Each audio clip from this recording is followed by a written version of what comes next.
Hai Ananda, apa kabar semuanya? Ibu berdoa semoga Ananda dalam keadaan sehat dan tetap semangat. Ananda, terkhususnya Ananda kelas 6C, bertemu kembali bersama Ibu Deni Triwahyuni dalam pembelajaran tematik. Nah, Ananda, pada kesempatan kali ini kita masih melanjutkan materi sebelumnya yaitu tema 1 selamatkan makhluk hidup, subtema 1 tumbuhan sahabatku. Nah, eh, pada kesempatan kali ini tujuan pembelajaran kita ada dua. Yang pertama, membuat kesimpulan dari teks yang dibaca, kemudian yang kedua, menentukan sikap yang mencerminkan sila ketiga dan merefleksi sikap diri yang belum sesuai dengan sila tersebut dan usaha untuk memperbaikinya. Jika sebelumnya kita sudah mengetahui bagaimana cara menentukan kalimat utama, maka kesempatan kali ini kita melanjutkan.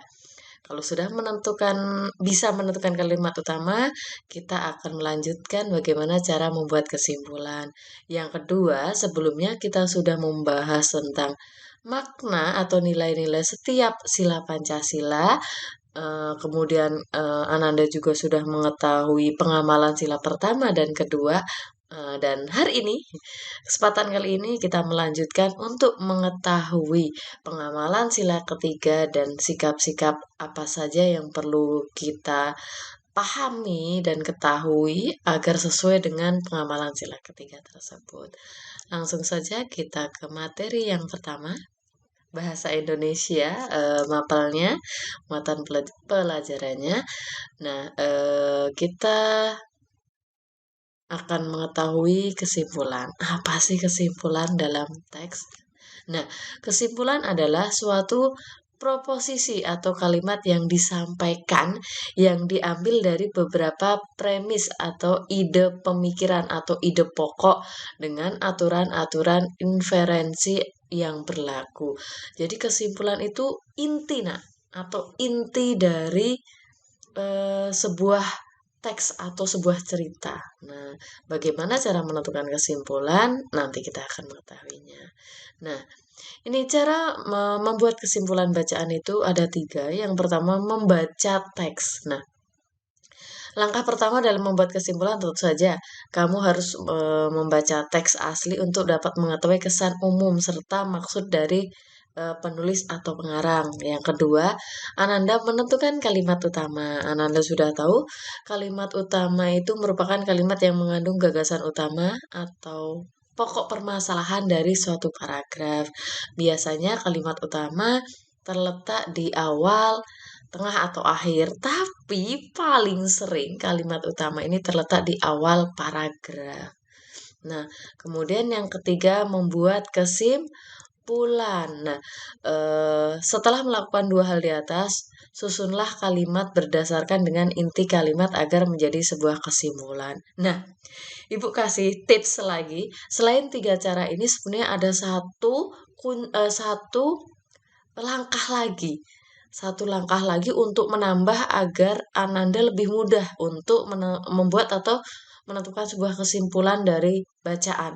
Kalau di sini kan ada 3 ya, membaca teks, menentukan kalimat, kemudian membuat kesimpulan. Ada satu yaitu Ananda harus tahu kata kunci dari bacaan atau teks tersebut.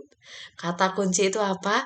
Kata kunci itu kata yang sering muncul dalam kalimat tersebut. Biasanya bisa terletak di judul. Nah, kita bisa mengambil 1, 2, atau 3 kata kunci dari teks tersebut untuk menambahkan kata tersebut dalam kesimpulan nanti gitu, untuk melengkapi.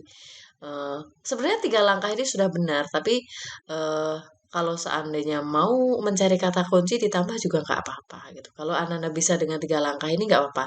Tapi kalau seandainya kesulitan, cari kata kunci, kata yang sering muncul tuh apa gitu. Nah, selanjutnya selain kita menentukan bagaimana cara kata menentukan kesimpulan. Nah, di sini kita akan mengetahui juga kriteria menulis kesimpulan. Ada 3 ya kriteria untuk menulis kesimpulan. Yang pertama, kesimpulan berupa hasil analisis terhadap teks atau paragraf yang sudah dibaca. Kemudian, sebuah kesimpulan menggambarkan isi dan paragraf. Yang terakhir, kesimpulan yang berisi hal-hal terdapat dalam paragraf.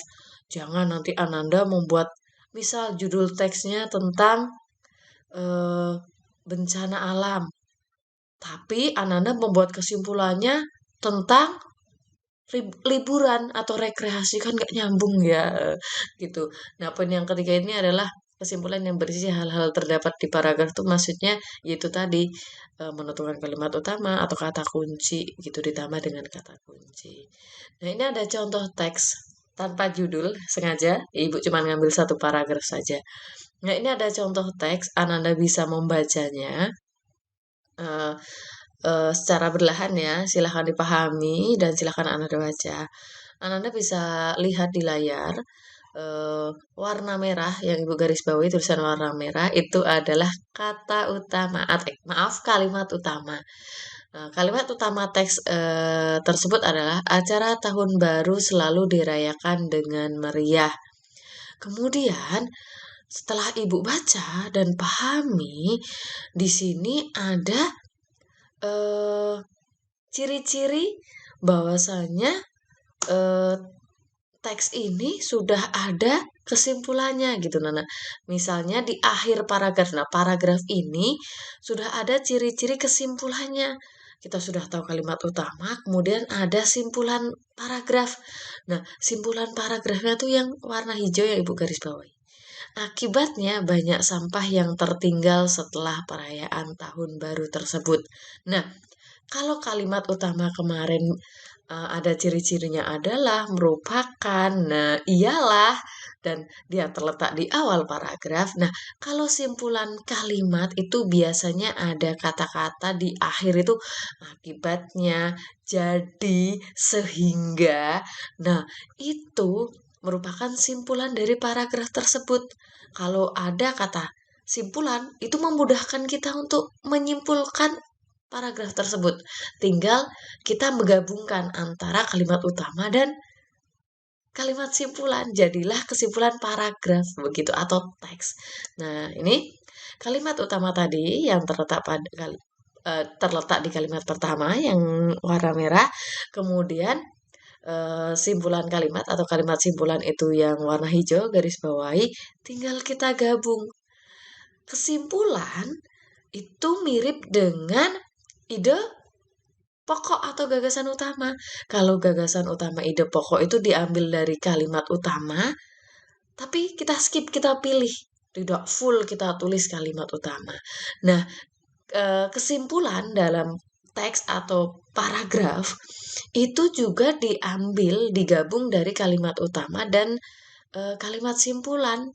Tidak semua ditulis, tapi kita ambil intinya. Kita skip yang nggak berguna. Nah, kita jadikan kalimat yang efektif. Nah, ini kan kalimat utamanya, acara tahun baru selalu dirayakan dengan meriah. Akibatnya banyak sampah yang tertinggal setelah perayaan tahun baru tersebut. Setelah Ananda baca, coba nanti baca, apa sih maksud dari teks ini gitu. Nah, intinya apa? Nah, setelah dibaca nanti Ananda bisa menyimpulkan.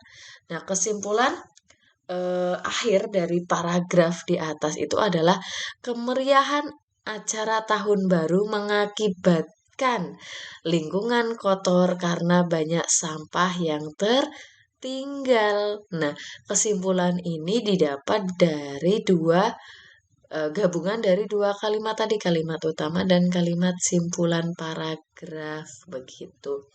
Eh, Ingat, kalimat utama bukan menyalin kalimat maaf, eh, kesimpulan bukan menyalin kalimat utama dan kalimat simpulan paragraf, tetapi mengambil inti dari kedua kalimat tersebut.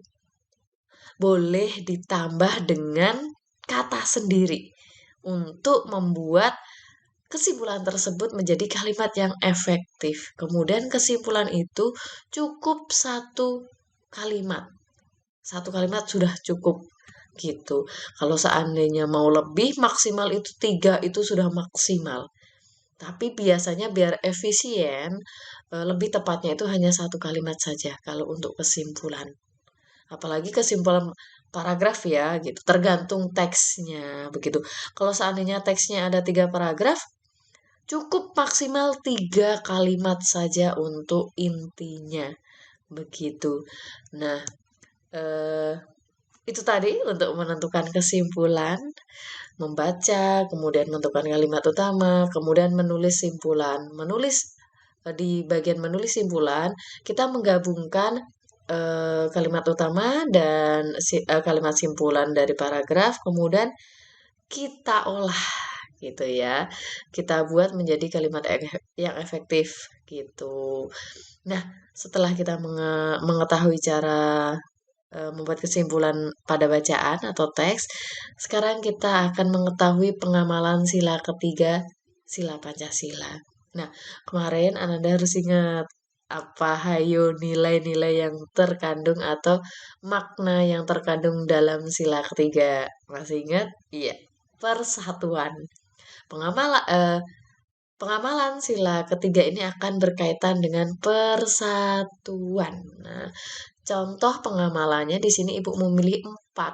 Ya, ini adalah kegiatan-kegiatan yang sering kita lihat dan kita lakukan di lingkungan kita. Yang pertama, persatuan dalam keberagaman. Nggak usah jauh-jauh. Di kelas kita dan di sekolah kita, kita beragam. Agama, suku, warna kulit, kemudian bahasa gitu. Contoh agama di kelas kita ada 3 agama, agama Kristen, agama Islam, agama Buddha. Kemudian untuk suku, kebetulan ibu dari suku Jawa, ibu Jawa Melayu, kemudian Ananda ada yang Konghucu, eh, maaf, Konghucu agama ya, suku Tionghoa maksud ibu, kemudian biasanya yang Kristen itu ada yang suku Batak, ada yang kemudian kita suku Minangkabau, ada guru-guru kita yang dari Padang itu suku Minang, kemudian ada yang dari Palembang suku Bugis. Nah, itu kan salah satu keberagaman yang ada di Indonesia dan keberagaman itu membuat kita bersatu begitu. Kemudian yang kedua adalah gotong royong. Nah, gotong royong ini sebelum pandemi ya, kita di sekolah juga sering melakukan gotong royong membersihkan lingkungan sekolah. Nah, kemudian piket kelas. Piket kelas ini juga pengamalan sila ketiga.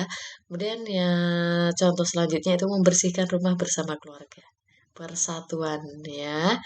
Nah, inilah beberapa contoh pengamalan sila ketiga. Masih banyak lagi selain contoh yang Ibu sudah sampaikan. Anda bisa searching dan membaca bukunya apa pengamalan sila ketiga lainnya. Nah, harapan Ibu tentu eh, selain kemarin Ananda harus mengamalkan sila pertama dan kedua, Ananda juga harus mengamalkan sila ketiga dalam kehidupan sehari-hari. Eh, seperti keberagaman. Dalam keberagaman kita harus menghormati, menghargai. Kemudian piket kelas kita kalau tidak pandemik kita atau Ananda itu wajib piket kelas, gotong royong. Kita harus membantu dan bergotong royong di lingkungan. Kalau Ananda sekarang, nah membersihkan rumah bersama keluarga ini kan termasuk gotong royong di keluarga gitu. Kalau di sekolah itu gotong royong membersihkan lingkungan begitu. Nah, Ananda, sekiranya hanya itu yang Ibu bisa sampaikan pada pertemuan keempat pembelajaran tematik kelas 6, masih tema 1 sub 1. Semoga apa yang Ibu sampaikan bermanfaat. Apabila masih ada yang ingin didiskusikan, boleh langsung tanyakan ke Ibu. Tetap semangat, patuhi semua protokol kesehatan. Sampai jumpa di lain waktu. See you, bye-bye.